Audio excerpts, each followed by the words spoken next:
as the blue Terran. So Terran versus Zerg on MLG Taldarim Altar. And at this point, I want to talk about the positions and what your thoughts are.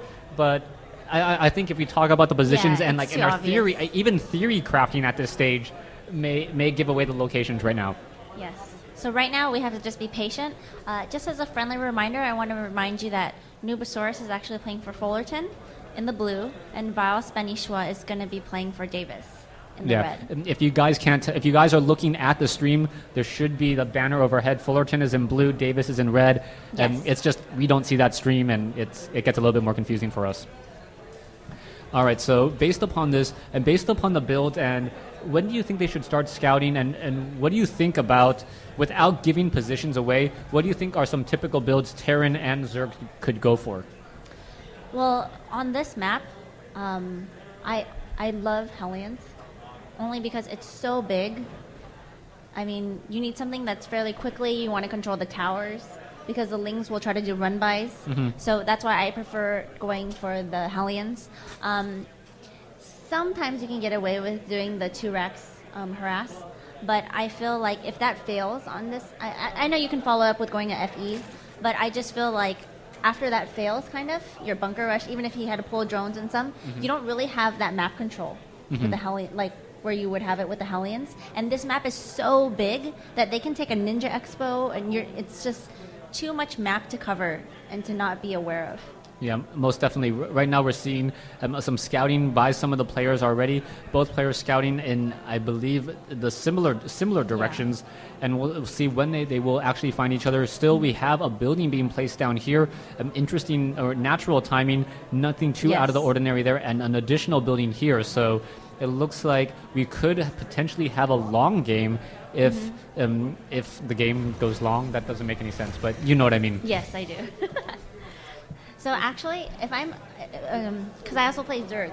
So when I play Zerg against Terran, I always 100% FE. What about you? What do you think on that? Well, I think a lot of Zerg players have recently figured out how to deal with the 2 racks pressure, and then also learn how to deal with that the reactored Hellions early on. You know, spying crawlers, getting up enough natural defense. And there hasn't just relying on queens too. You don't really need to make that many Lings. Yeah, queens, spying crawlers, it just is enough. For a long while, Zerg players didn't know how to deal with that harassment until it became so commonplace that they had to learn how to deal with it. Yes. And now Terran doesn't have anything that's really like all too threatening during the early game. No shock factor anymore. Yeah, there's no shock factor. It's like, oh my gosh, there's 2 Hellions. Okay, my queens and my spying crawler that I built. And you know what? I'm going to keep droning because I can, you know. As long as my build, I have a good SimCity, my queens are in good position, you know, I hold my ramp if there's a ramp, my one fat queen can hold that ramp. Yeah. But this particular map is the ramps are a little bit wider, so you got to be a little bit more careful. And the SimCity start going on, is he starting, right? What was that? I mean, as long as you get a good SimCity where his hatchery is, his natural, you don't really need to worry about that little choke there. Yeah, right here. If Shouldn't get in. Yeah, if you can get a little choke, and he's also doing a good job with this. It's really important to just connect early on. Otherwise, when your units are trying to walk across it, you want that speed bonus. You want to be able to intercept those Hellions. You want to be able to intercept any Marines that are trying to run by. As a Zergling now, going to go ahead and do a sneak, and he will spot the reactored Hellions. The Zergling does get taken out, but he sees everything he needs to see. You should point out the building that's just finishing for. Yeah, and where is that building? Oh, right here. Yes. So this has already been completed, and it looks like we already have 3 of them now being trained. We also see that this is already being researched here.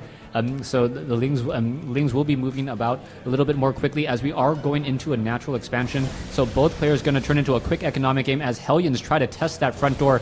A queen needs to stay on creep, though, as the Hellions just trying to get some easy damage. In comes a Roach, though, and a Roach with its natural armor and base damage of 16 against a Hellion should be able to push that back until more Hellion drivers arrive. I am actually really curious to see if he's going to take like a third quickly, and I'm talking about the Terran. We'll see. Well, if he does take a third, it would be in an interesting location because he can't really take this all too easily, especially not with Hellions. Correct. And then he could try to take this, but with this, Yes. it would be rather difficult, as we now see Spanishiwa also creating a very good front door and placing on this evolution chamber. And the creep tumor may get taken out. Is it going to be enough? No, the roaches are purposely moving out in order to protect it, and now it will be burrowed. See, this is what I was talking about, the Sim City. Do you see how Spanishiwa is slowly closing that choke right there? Yeah. Good Zergs will always do that. Yeah, you really want to limit the amount of space that those Marines or those Hellions can possibly run by. Roaches have a shorter range for a range unit, only a range of 4. But by closing off this ramp, the Hellions would all take a lot of damage. And there you go, see one Hellion already taken out there. The Roaches do move fairly slowly off of creep up until the Glio reconstitution. So they may be moving out a little bit too far, as Spanishiwa does have sight over here, and now the Roaches are kind of far from home, as we now see Noobasaurus creating a very strong SimCity here, but is still very exposed here. Exactly. One person that if you want to emulate, if you're a Zerg player and you're like, where should I place my buildings? Like, who's someone good to learn from? Stefano's really good at that.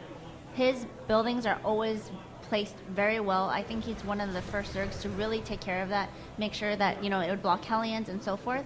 So if you are a Zerg player and you want to be more familiar, where should I place my buildings? What's the most optimal places to set them?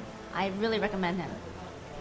Definitely now, as we see Noobasaurus just building into that, it looks like what he will be going into is the Terran bioplay. If you take a look at this, you can see that this is being built right next to this. That's a really strong indication that it should be exchanged, as we now see Zerglings running across the map, and now a large engagement on the front door, able to bust open the bunker. Marines, Hellions trying to fight back, but there's not enough Marauders to really handle Spanishiwa's Roaches. So Spanishiwa doing a fast expansion and then turning it into a macro game here with just Roaches pushing on this front door. The supply depot was not raised in time, so the Roaches are just going to be pushing in here continually. Medevac's now trying to be trained as the SCVs are repairing the Hellions, trying to stay alive, but this is not looking good for Noobasaurus. Can I say something?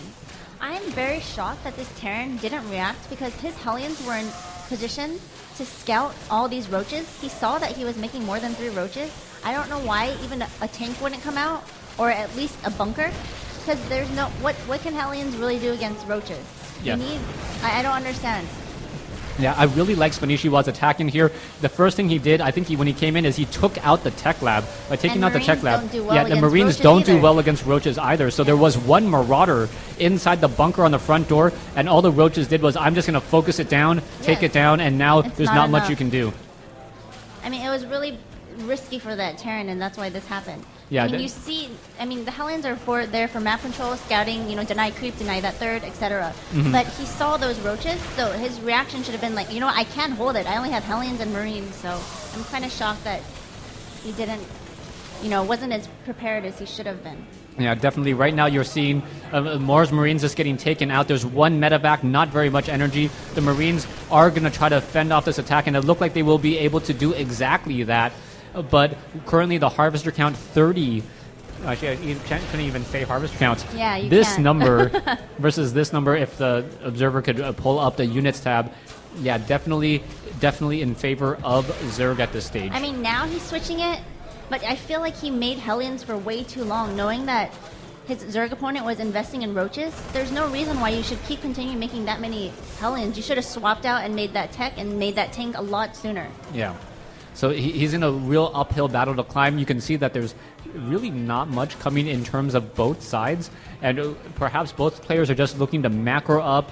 And Spanishiwa wants to make sure that he doesn't make any mistakes. He's going to just continue to do what a Zerg player does best by taking as much of the map as possible whenever he is available to do so. And now free mineral dump as the Zerglings running across the field, looking to perhaps test this front door once more. Zerglings now just butting up their head, gets over here, and the front door does have an opening as the Zerglings were able to just simply slip by. There is one bunker, but it is not completely surrounded. Zerglings look like they may be able to take it down. There is a medevac here. SCVs joining in on the fight. Mules trying to, I guess, just repair other SCVs as they can't attack at all. Zerglings now surrounding, cleaning up the rest of the workers, and this is not good for Noobasaurus, as the Zerglings have now taken down the rest of the units here. Finally, a siege tank arrives, only to see Zerglings and no Roaches. Zerglings still filing in once more. Noobasaurus is in trouble. He's not even going to bother to lift off. I don't think he knows this is the end of the game. trying to hold off so many Zerglings with so many with just SCVs and 2 Marines. It's not going to be enough, and pretty I much think now we can say the supply 38 to 119. yeah, 36 to 118, and slowly dropping for Noobasaurus. The Zerglings with 1-1 upgrades. Oh my goodness, he's not leaving. Yeah, and they're